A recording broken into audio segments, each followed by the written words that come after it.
सोरमोन बेलाय? हेल' लोगोफोर, गिबियावनो नोंथांमोनखौ आंनि चेनेलाव बरायग्रोना लालायबाय। स' लोगोफोर, दिनै आरो फिन खेबसेबाव आर.एन. फिल्म प्रडाक्सनजों दिहुनजानाय आबुं सावथुन थैसाम पार्ट 2 नि ट्रेलार भिडिअखौ लाना फैलायबाय।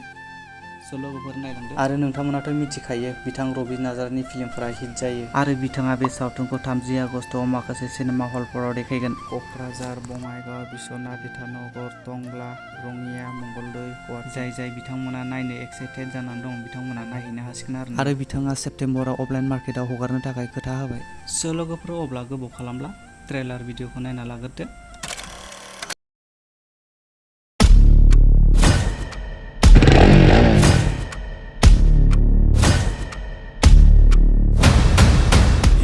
% শ্বেয়াৰ আমাক লাগিব।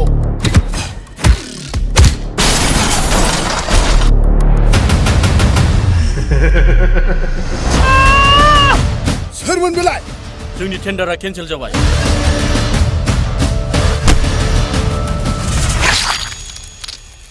और एक बकरी आ गया मरने के लिए। आदा, नोंनि बेफोरबायदि अननायखौ आं माबोरै नागारनानै थांनो आदा? नों बेफोरखौ मा खालायखो माने? आंनि अननाया अराय समजों थाबाय थागोन। आयै फिसाफोर, बेसेबा गोबावनिफ्राय दिनैसो ज' नुबाय आङो। ओंखारलां! आं नोंनि फंबायजों हाबा जानो राजि।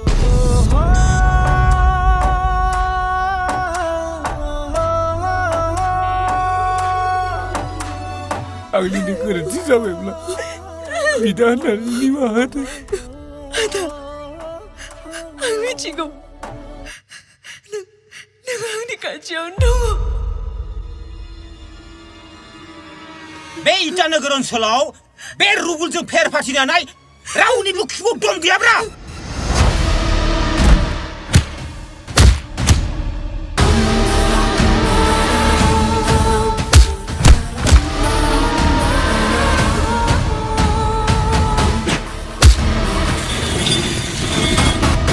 जाय आखाइजों नों दिनै आंखौ सोबाबाय, बे आखाइजोंनो नोंनि गासै प्रपार्टिखौ आंनो लिरनानै होनांगोन सना।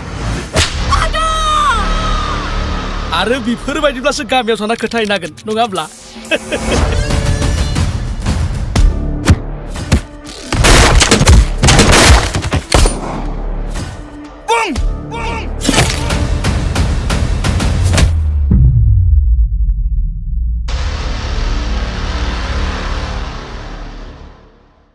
स' लोगोफोर, दिनैनि सुंद' आपडेट भिडिअआ बेखिनियानोमोन।